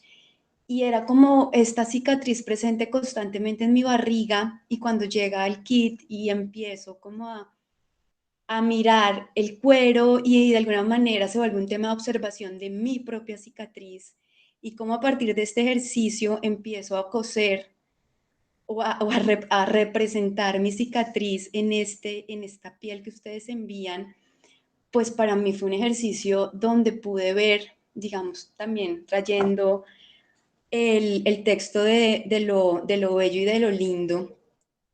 Mientras que leo el texto, estoy haciendo el ejercicio de la cicatriz en estas pieles que ustedes envían, mientras observo mi cicatriz, y fue un ejercicio supremamente sanador, ¿no? Como que para mí fue realmente poderla ver mi cicatriz desde otra posición y con otro tipo de contexto. Entonces, cuando hablaban ustedes del arte como un proceso de sanación, siento que con este ejercicio que hicieron o que nos invitaron a hacer, me pareció pues maravilloso, como que al fin y al cabo el arte para mí es una manera de ver el mundo, y siento que este ejercicio, si lo hiciéramos constantemente con distintas cicatrices que podemos tener más adelante o que hemos tenido, pues la relación va a cambiar enormemente, o por lo menos eso fue lo que a mí me pasó con el ejercicio. Y ya, tengo nada más que decir. Oye, Ana, pues muchas gracias por compartir tu experiencia, de verdad. Bueno, para las personas que no saben, Ana María, tú eres de Ana y Ana en tu cocina, ¿no? Sí, sí, sí. Sí, yo estudié arte y después cocina. Sí. Pues qué Entonces, bueno. sí, sí. No, fue una experiencia maravillosa, y creo que también en la cocina siempre estamos reparando, ¿no? Creo que siempre estamos ahí transformando y transformando los alimentos. Entonces, de alguna manera, el acto de cocer y de cocinar y de repetir varios ejercicios en la cocina también, pues me llevó mucho a este ejercicio desde la costura. Sí. Claro, claro, y teniendo en cuenta que cuando nos vamos un poco a estas concepciones antiguas sobre la alimentación y la cocina que hablan, el alimento es tu medicina, ¿no? Entonces también hay allí un laboratorio como de, bueno, voy a decir de confección, porque precisamente estamos cociendo en este momento, pero es cocción, ¿no? De confeccionar o de realizar tus propias medicinas, ¿no? Pero qué medicinas tan deliciosas, ¿no? Y de todas maneras, a todos les recomiendo un poco la actividad que hace Ana María, que aquí en Fluir de todas maneras la hemos seguido un poco. Y Ana, muchísimas gracias por participar de esta actividad y también por contarnos de tu experiencia. No sé si de pronto hay alguien más que se anime a hablar de sus cicatrices, de sus procesos, y de pronto esta actividad que les ocasiona en este momento, y también con la conversación de Héctor, que ha sido bien interesante, ¿no? Porque nosotros desde Plural lo que hacemos más que todo como equipo es curaduría, ¿sí? Que en su acepción primaria podría verse como una selección, ¿no? Pero qué lindo esta forma de exponer lo que también es curaduría desde la acción de Héctor, como es cuidar, ¿no? Reparar también. Entonces, no sé quién se anima también allí de las personas que están suturando para contarnos un poco de sus experiencias o sus opiniones. Por ahí veo a Daniel sonriendo. Daniel, ¿tienes alguna cicatriz de la que te gustaría hablarnos? Su sutura. No, pues gracias por la echada del agua. A ver, pues, ¿qué les cuento? A ver, yo creo que soy muy ajeno a esto de la sutura. Lo estoy aprendiendo a hacer muy torpemente en este momento. Cogí este pedacito de cuero que me pareció que era como el más escuálido de los que tenía en el kit. Y estaba pensando que probablemente si hubiera alguna ruptura en este objeto sería como porque alguno de pronto de sus límites está como debilitado. Entonces, no sé, como que pensé, como que todo en el ejercicio indica que esto apunta como a, digamos, como a coser una cosa con la otra. También creo que está esa posibilidad como de unir un pedacito de cuero con otro y como de conectarse con el otro. Y yo lo que pensaba era como, ¿qué pasa si se vuelca ese ejercicio como hacia el mismo pedazo, como hacia reforzar sus propios límites, justamente porque puede ser como su lugar más frágil? Y después empecé a pensar un poco, creo que era lo que estaba diciendo Alejandra, como sobre la relevancia de este ejercicio y de la reparación en un momento como en el que estamos en este momento. A mí todo este tema de las marchas y de la violencia y todo lo que está pasando en el país me tiene como profundamente abrumado, al punto que, bueno, pues yo soy artista y me ha costado un montón como producir cosas en este momento. Y siento que sí, como que necesito un poco enfocar mis esfuerzos en contenerme a mí mismo antes de entrar a contener a alguien más a través de mi obra o de mi hacer.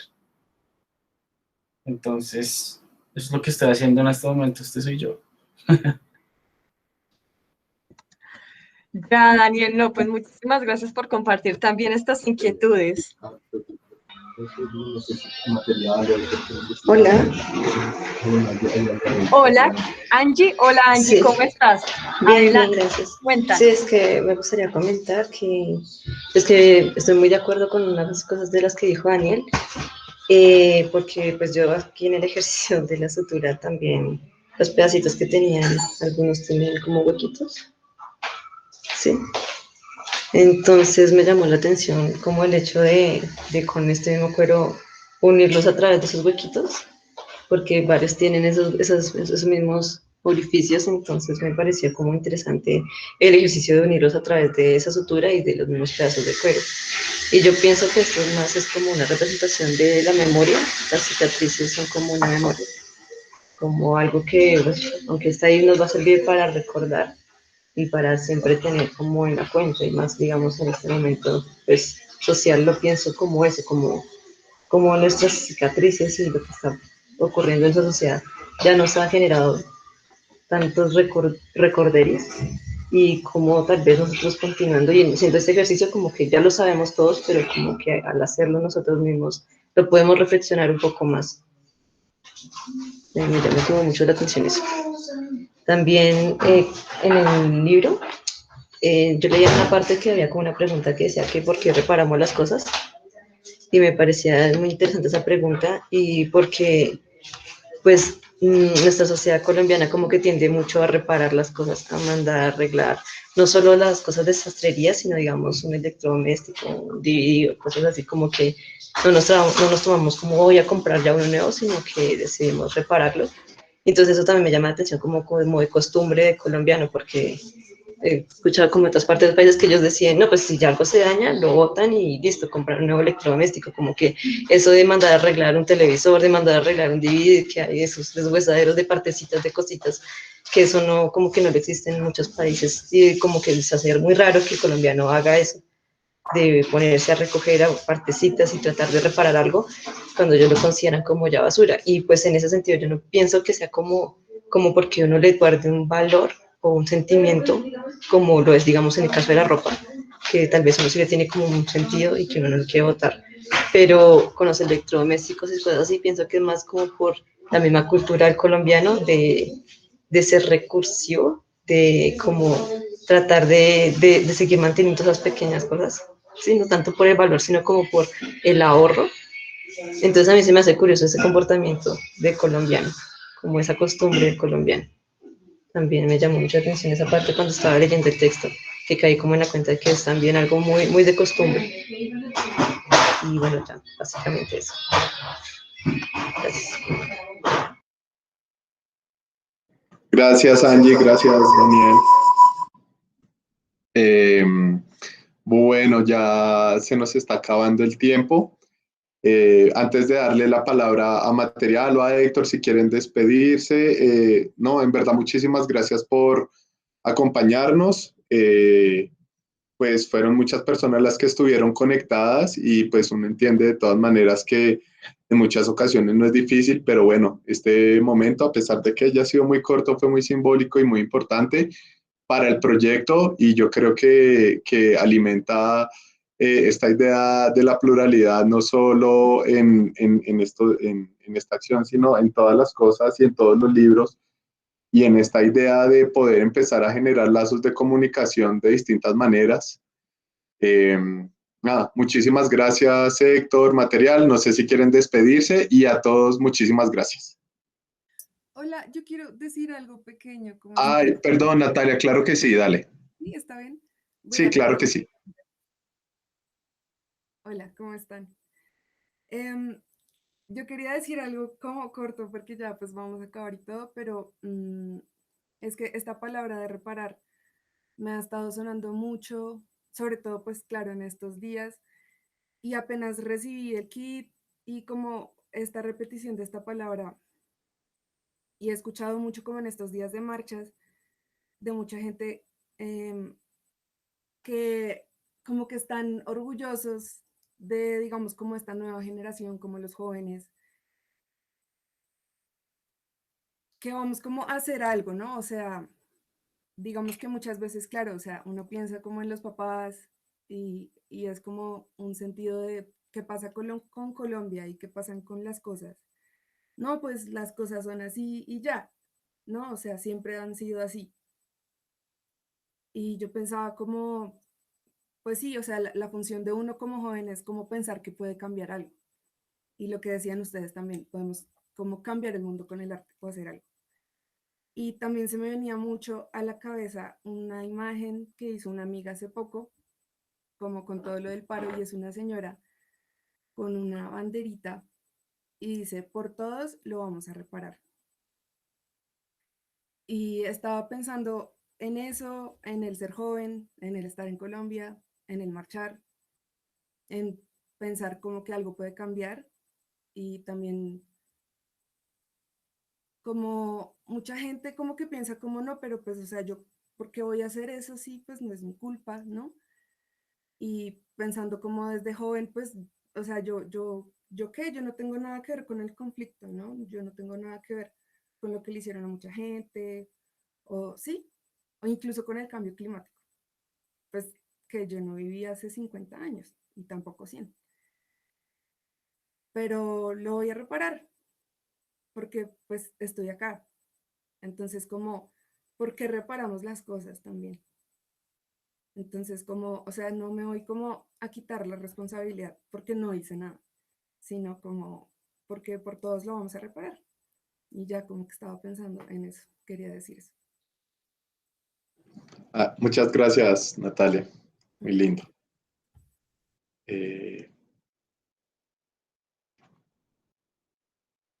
Bueno, de nuevo, muchísimas gracias por participar.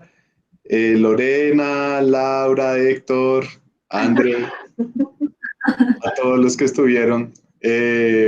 Gracias y a los que puedan mañana vamos a continuar con las socializaciones.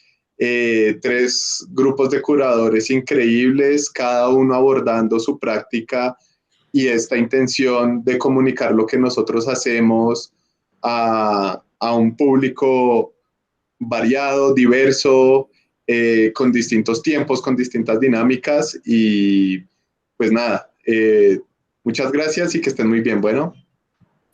Muchas gracias. Gracias. Gracias. Bueno, chao. Gracias, muy interesante. Están abiertos para los que quieran mandar. Chao, gracias. Chao, muchas gracias.